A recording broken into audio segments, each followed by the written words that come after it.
The human costs of the coronavirus pandemic are already immeasurable, and all countries need to work together to protect people and limit the economic damage.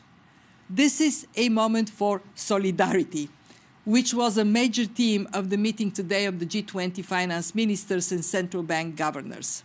There, I emphasized 3 points. First, the outlook for global growth. For 2020, it is negative, a recession at least as bad as during the global financial crisis or worse. But we expect recovery in 2021. To get to it, it is paramount to prioritize containment and strengthen health systems everywhere.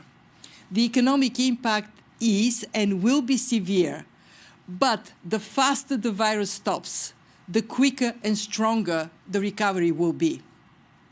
We strongly support the extraordinary fiscal actions many countries have already taken to boost health systems and protect affected workers and firms.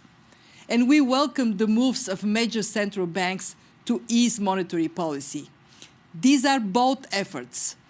They are not only in the interest of each country, but of the global economy as a whole. And even more will be needed, especially on the fiscal front. My second point is that advanced economies are generally in a better position to respond to the crisis, but many emerging markets and low-income countries face significant challenges.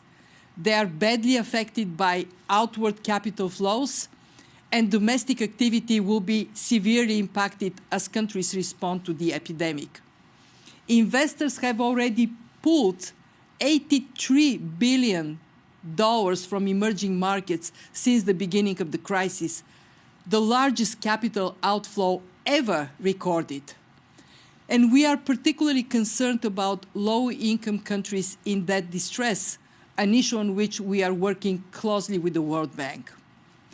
Third, what can we, the IMF, do to support our members? We are concentrating bilateral and multilateral surveillance on this crisis and policy actions to temper its impact. We will massively step up emergency finance. Nearly 80 countries are requesting our help, and we are working closely with the other international financial institutions to provide a strong, coordinated response for largest possible impact. We are replenishing the Catastrophe Containment and Relief Trust to help the poorest countries. We welcome those who have already made pledges and call on others to join. And we stand ready to deploy all our $1 trillion lending capacity. But we are not stopping there. We are looking at other available options.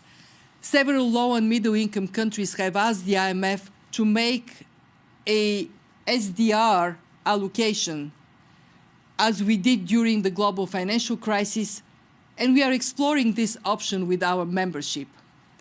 Major central banks have initiated bilateral swap lines with emerging market countries. As a global liquidity crunch takes hold, we need members to provide additional swap lines. And again, we will be exploring with our executive board and membership a possible proposal that would help facilitate a broader network of swap lines, including through an IMF swap facility. Let me finish with the following. These are extraordinary circumstances. Many countries are already taking unprecedented measures. We at the IMF, working with all our member countries, will do the same. Let us stand together through this emergency to support all people across the world.